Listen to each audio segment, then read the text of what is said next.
Welcome into Steelers Talk, Yinzers. My name is Jack Sperry. Hope you had a great weekend and Mother's Day to all those mothers out there. On today's show, I'm going to be breaking down a former Pro Bowl linebacker that is going to be visiting the Pittsburgh Steelers this week. Tell you why it might be a good idea to bring that guy in. And then also, I'm going to be going over some winners and losers when it comes to the rookie minicamp that the Steelers had over this weekend. Some pretty intriguing names to go over today. But first, enhance your Steelers fan experience today by going ahead and clicking that subscribe button. Now, I know what you're thinking. Here's another sleazy YouTube guy asking you to subscribe to the channel. But, what's the worst case scenario here? You watch a couple of videos, you decide I don't know what I'm talking about, and you click unsubscribe. But if you look at the potential benefits of clicking that subscribe button here to Steelers Talk, you get daily Steelers videos that last about 15 minutes every single day, so you can become an expert on the team that you love. You can have weekly interactive live shows with us every single Wednesday. We try to keep you guys involved and cultivate the best community of Yinzers here on YouTube. And then, of course, when the season comes around, you can enhance your Steelers game day experience by tuning into our watch parties that we're going to be having for all 17 games for your Pittsburgh Steelers. So go ahead and do me a favor, click that subscribe button and turn on your notifications so you always know when we put out new content. So first up on today's show, Kwon Alexander, former 49ers linebacker, former Pro Bowler with the Tampa Bay Buccaneers, linebacker here, is going to be visiting the Pittsburgh Steelers this week. Last year with the New York Jets, he had a 63.0 Pro Football Focus grade, which for a linebacker isn't that bad. This guy can still play in the National Football League. He was a Pro Bowl selection in 2017 with the Tampa Bay Buccaneers, had a great year with the San Francisco 49ers in 2019 as well, went to the Super Bowl that year. And he's been a very solid coverage linebacker throughout his career. And as we know, as we've talked about over this entire offseason, the Steelers could really use some help in the coverage linebacker department. I really think that Kwon Alexander at 6'1", 227 pounds, he's a good athlete. He's been a good coverage linebacker in this league for a long time, would be a great fit for the Pittsburgh Steelers. Last year, he had that red hair color there.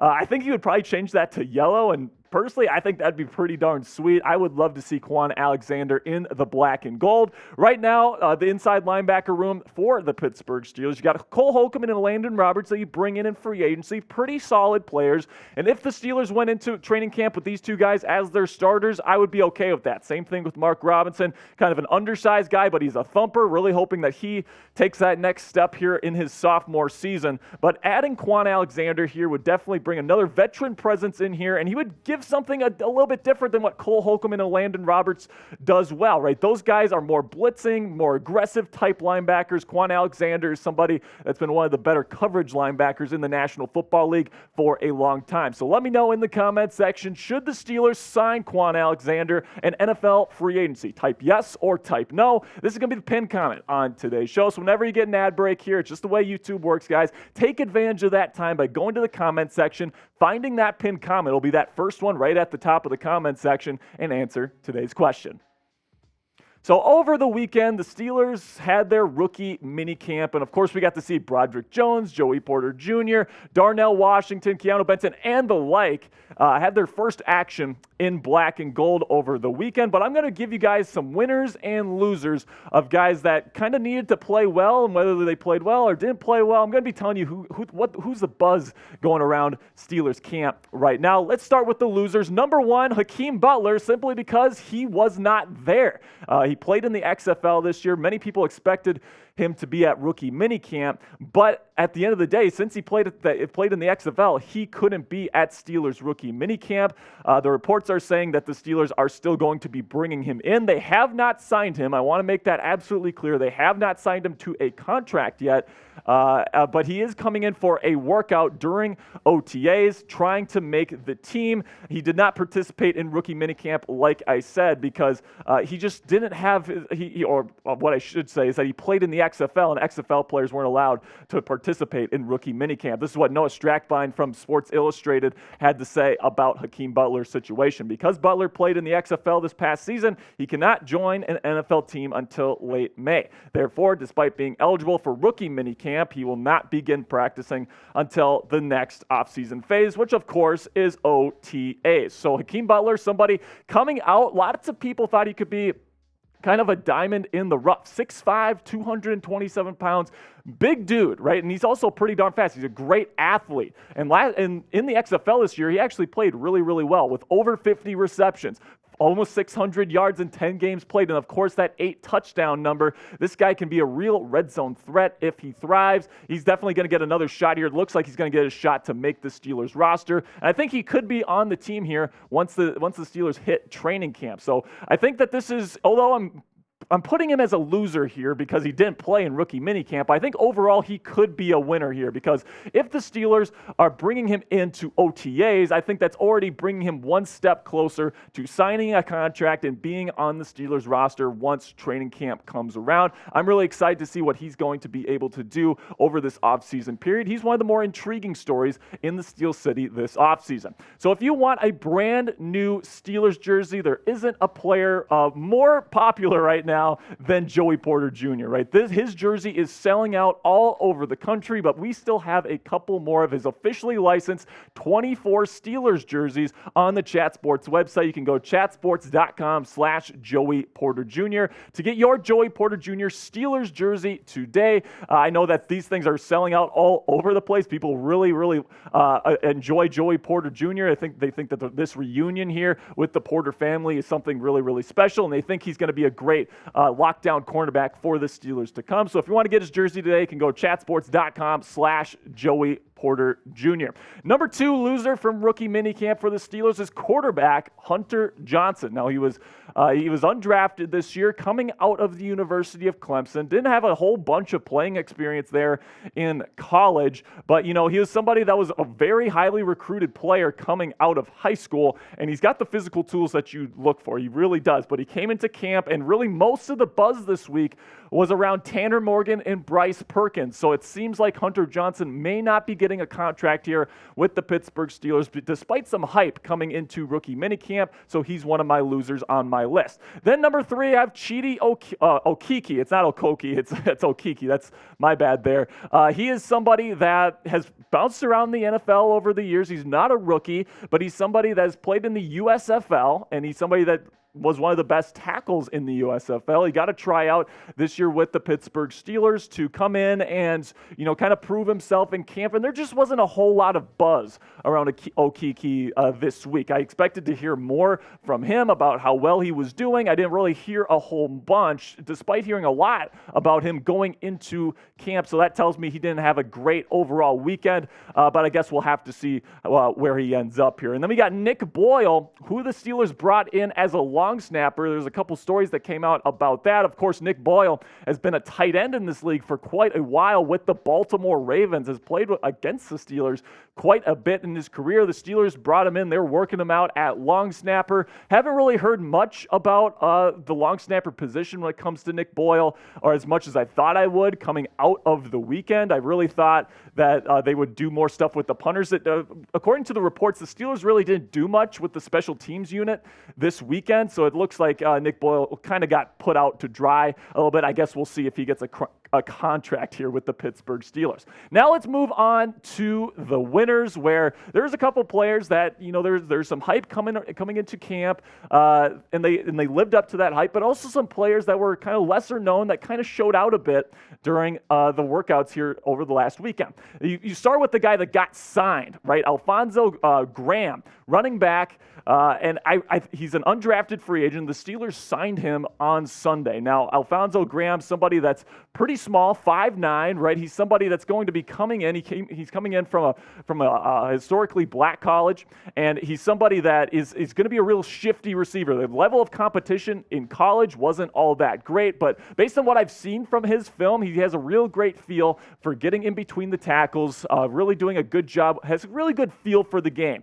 And I think that he's going to be somebody that can compete with Anthony McFarland for that running back 3 role as the weeks go on. Apparently, he was the star of the show this week. weekend. Then you get to the quarterbacks here, and I think the winner here is Tanner Morgan. Now, the two guys that you heard the most about was Morgan and Bryce Perkins, but Tanner Morgan, coming out of the University of Minnesota, was signed as an undrafted free agent. Doesn't have much in terms of arm strength, in terms of tools, but Morgan is somebody that's known as an extremely intelligent quarterback, somebody that can get the ball where it needs to go, and somebody that it can throw with anticipation. Like when I watch Tanner Morgan on film, he can really let go of the football before the receiver's even out of his break. That's something you really look for in college quarterbacks in terms of their translation to the National Football League. He has this. I don't think he's going to be a starter by any means, but certainly seems like he could be the front runner right now to be QB3. But the other person that seems to be challenging Tanner Morgan for that third quarterback spot is former Rams quarterback Bryce Perkins, who's a bit more athletic. He's got more tools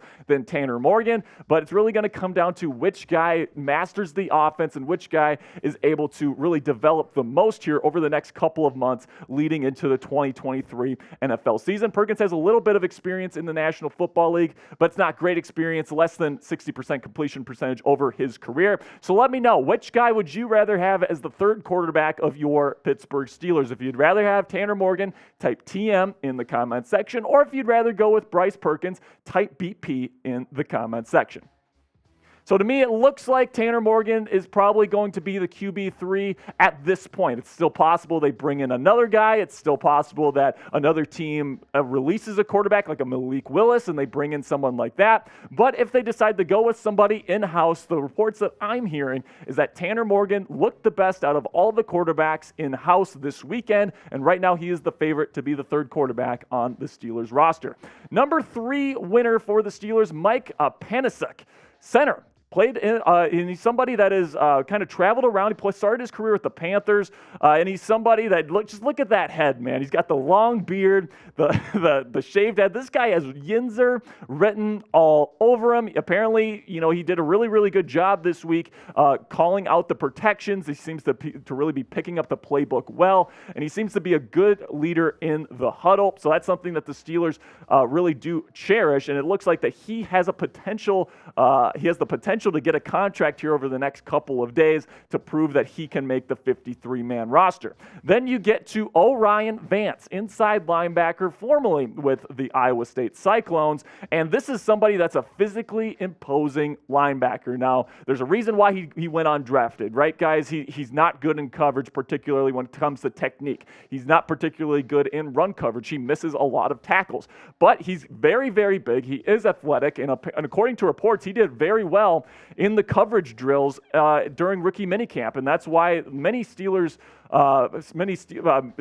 media members are expecting him to potentially get an invite to training camp, get a contract here. It wouldn't surprise me whatsoever with somebody at his size if he showed that he's got the potential to potentially be something here for the Steelers, particularly on special teams. It wouldn't surprise me if he got a deal done here over the next couple of days. All right, that's going to be it for the winners and losers segment of today's show. But before I go, I want to keep you guys updated on the latest news items surrounding the Pittsburgh Steelers. First of which is that the Steelers have signed XFL cornerback Luke Barku. I hope I'm saying that right. He's formerly with the Jacksonville Jaguars, has a little bit of playing experience actually in the National Football League. It seems like this is going to be cornerback depth for the Steelers, and Barku is going to be looking to come in and earn himself a spot here on the Steelers roster, probably on special teams. Then in other news here, J.J. Watt. We've been talking about J.J. Watt a lot here on the show. Will he come out of retirement? Will he join the Pittsburgh Steelers? He announced today that will not happen. He will not be coming out of retirement in 2023